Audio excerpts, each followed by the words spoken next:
Bonjour à tous. Aujourd'hui nous allons faire le tuto de la veste Nancy, la version sans col et avec des poches passepoilées. La veste Nancy, c'est une veste boîte. Elle a deux possibilités, avec ou sans col, et deux poches différentes, que des poches plaquées ou des poches paysannes. Donc là on fait la version sans col et poche paysanne dans un brocart de coton de chez Tissu Benitech. Sur mes devants, j'ai mis mes différents repères.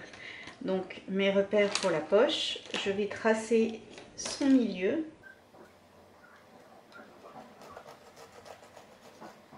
Et sur l'envers, je vais tracer la pince poitrine.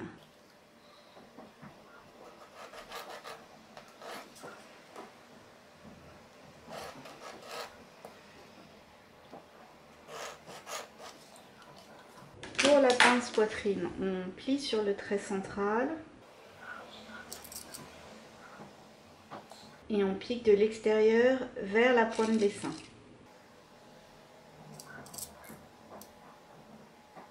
On pique de l'extérieur vers la pointe. Pour la poche, vous avez différents éléments. Alors vous avez aussi un tuto où j'utilise des tissus de couleurs différentes, donc grâce auquel du coup vous pouvez probablement mieux voir que là, écru sur écru. On a le passepoil, donc on le replie envers contre envers.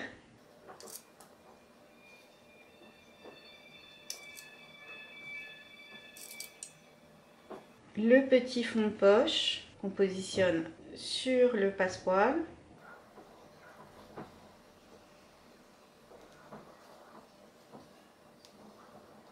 Et on va les maintenir les trois épaisseurs avec une surpiqûre.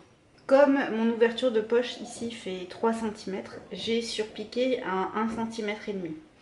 Je positionne l'ensemble fond de poche plus passepoil le long de l'ouverture de poche.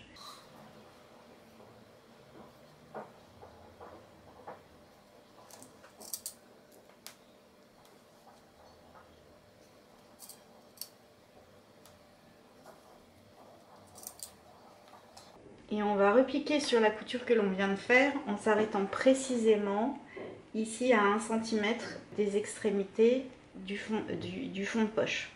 Donc on pique de là à là précisément. Donc on a assemblé la partie basse de la poche. Maintenant pour la partie haute, on a deux éléments.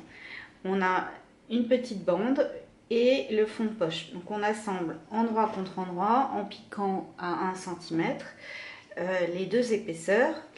Et on va maintenir la valeur de couture vers le bas avec une surpiqûre.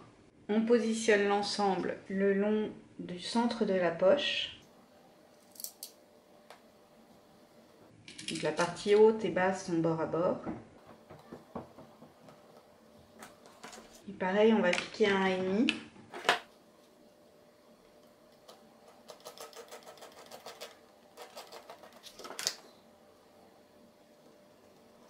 Et on va s'arrêter précisément ici, de là à là. Donc on pique de là à là. Et on va ouvrir le milieu de la poche. Donc en fait sur le trait que l'on a fait tout à l'heure, vous écartez bien ce qui est dessous. Et là, aux extrémités, on va en Y et on va précisément à l'arrêt de la couture.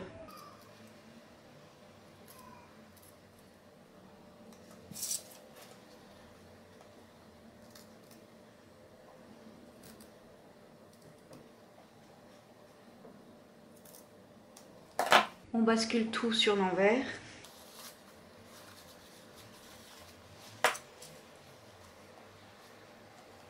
Alors moi je préfère bâtir le haut du passepoil sur le haut de l'ouverture.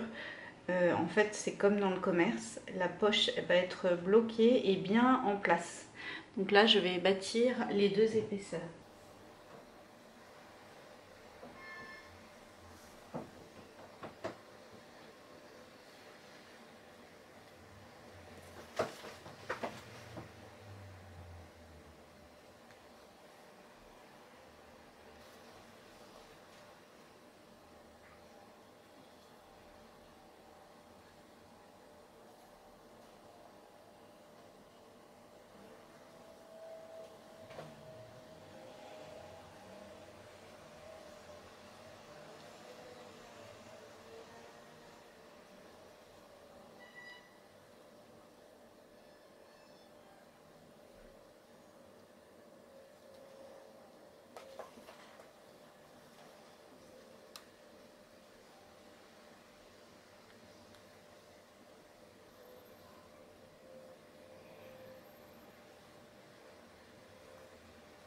Donc j'ai oublié de vous préciser que comme mon tissu est un tissage lâche, j'ai entièrement entoilé mon coupon avant de faire quoi que ce soit. Mais si vous n'avez pas entoilé votre coupon, c'est important à l'emplacement de l'ouverture de poche d'avoir une bande de thermocollant. Parce que comme on crante vraiment jusqu'au bout, il ne faut pas que le tissu se déchire. Donc là, on a bâti l'ouverture de poche.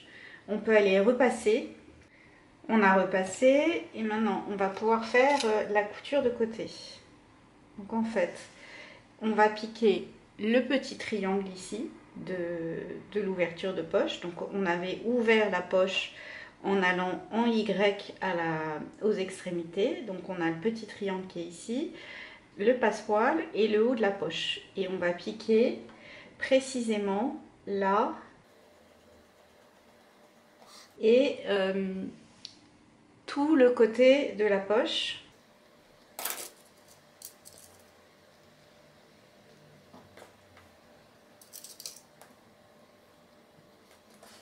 Et de l'autre côté, pareil. Donc on a le petit triangle, le passepoil et le haut de la poche. Et on pique vraiment d'un bout à l'autre de l'Y. Et tout le côté de la poche, ainsi que le bas de la poche. Donc on pique les deux côtés et le bas de la poche. Donc on a piqué tout le tour de la poche. Donc le devant est terminé. On va pouvoir assembler le dos. Donc on assemble endroit contre endroit le dos avec le devant par les coutures d'épaule. On pique et on ouvre la couture au fer.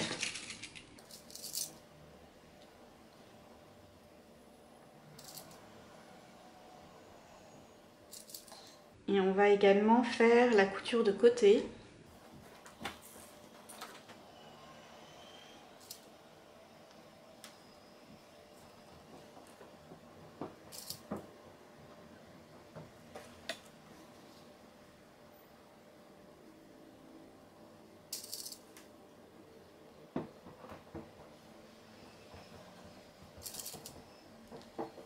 Donc on pique l'épaule et le côté de la veste. Et on ouvre les coutures. On a assemblé le dos avec le devant par les coutures d'épaule et les coutures de côté. Maintenant on va s'occuper des manches. Pour les manches, on a le dessus de manche et le dessous de manche. On assemble endroit contre endroit, le dessus avec le dessous par la couture de coude. On ouvre la couture au fer. Puis on assemble endroit contre endroit, le dessus avec le dessous par la couture de saignée. Et pareil, on va ouvrir la couture au fer.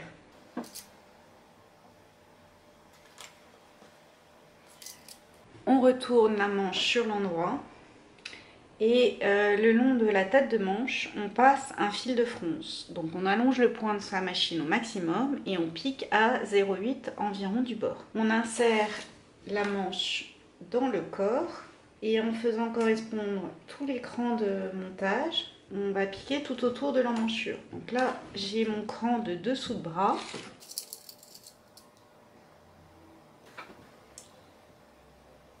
Mon cran d'épaule.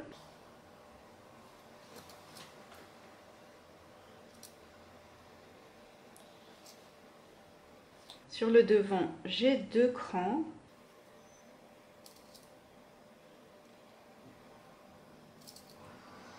Donc en fait, les fronces, ça vous permet de former le rond de l'épaule. Et en fait, il ne faut absolument pas qu'elles se voient dans la manche. Elles sont que dans la valeur de couture.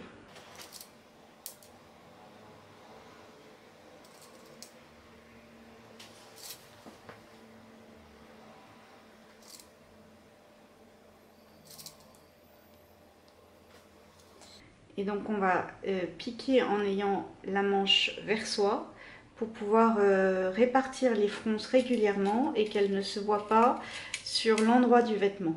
Donc on pique comme ceci sous la machine. On a mis les manches, donc le corps extérieur est terminé. On va s'occuper du corps intérieur.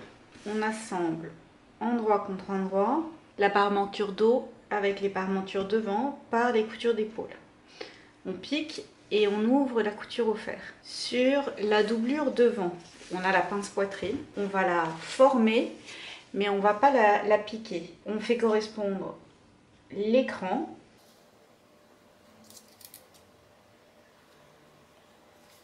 et donc on va piquer la pince dans la couture de côté, mais on maintient uniquement la pince par une épingle. Sur le dos, sur le haut et le bas du dos, à 1 cm du bord, on pique en vertical sur 2-3 cm pour créer un pli d'aisance. On assemble endroit contre endroit, le dos avec le devant par les coutures d'épaule et de côté.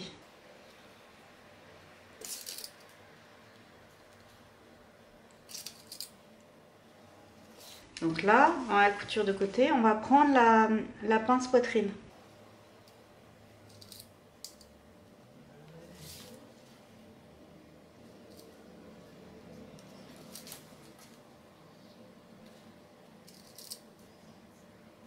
Donc on pique le dos et le devant par la couture de côté et par la couture d'épaule.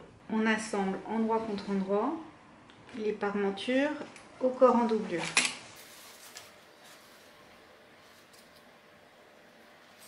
Fait bien correspondre la couture d'épaule.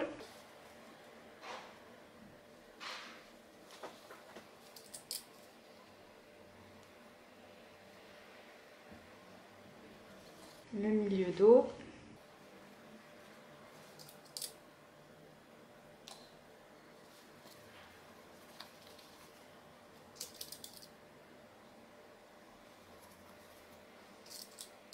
Et donc on pique tout le long de la couture entre la parementure et la doublure. On a assemblé la doublure aux parementures. Maintenant on va s'occuper des manches en doublure. Pour les manches en doublure, c'est comme pour les manches en tissu. C'est-à-dire qu'on assemble le dessous de manche avec le dessus de manche par la couture de coude et la couture de saignée. La seule différence est que sur l'une des manches, vous laissez une ouverture d'une quinzaine de centimètres. L'ouverture, vous la laisserez plus ou moins grande en fonction de l'épaisseur de votre tissu.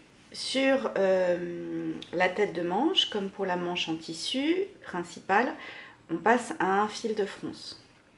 On retourne la manche sur l'endroit et on l'insère dans le corps en doublure. On fait correspondre les différents crans.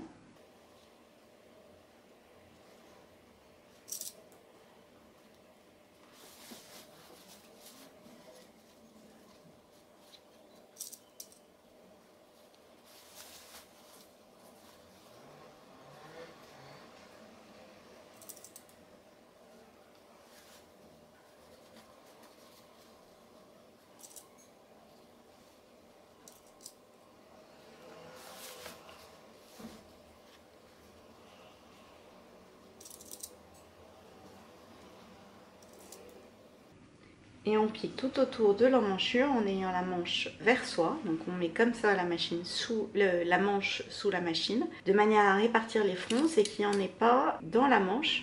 Les fronces doivent être dans la balleur de couture.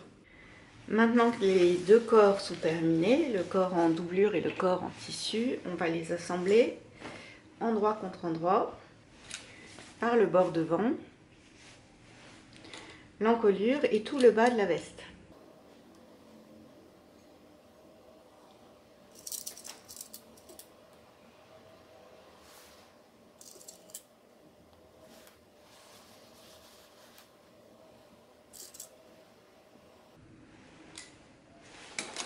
On fait bien correspondre les épaules.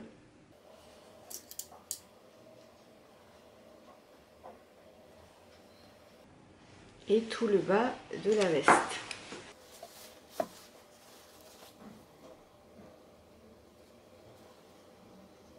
On a assemblé le corps en doublure avec le corps intérieur avec le corps extérieur par l'encolure, le bord devant et tout le bas de la veste. Maintenant, on crante les angles et les arrondis.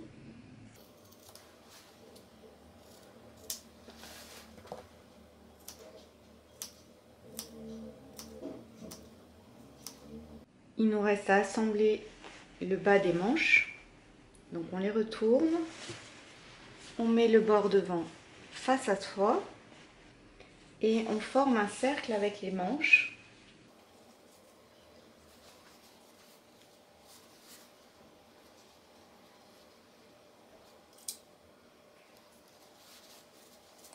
Et on pique tout le bas des manches. Donc vous faites bien correspondre les coutures de coude et de saignée.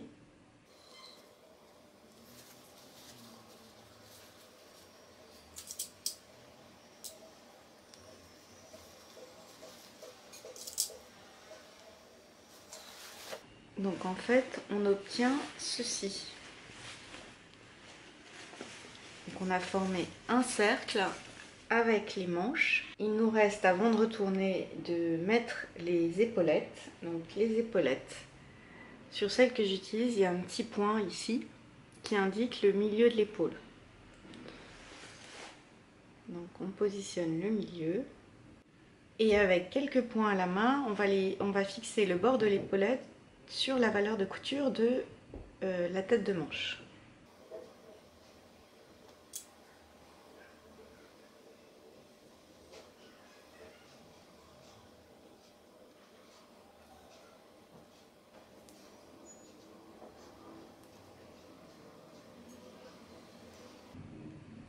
On va également, avec un petit point à la main, fixer l'épaulette sur la ligne d'épaule.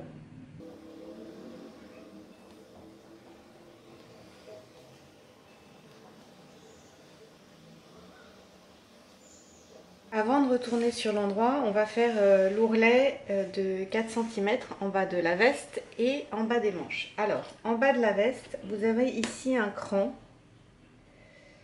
ici. Donc en fait, vous faites votre ourlet de 4 cm à partir de là. Donc cette partie-là, vous n'en occupez pas. Elle va se positionner naturellement. Donc on fait un ourlet de 4 cm à partir d'ici. Donc là, vous avez deux options. Soit vous le faites à la main, à point coulé, soit vous le faites avec un thermocollant double face. Donc vous faites ça en bas de la veste et en bas des manches.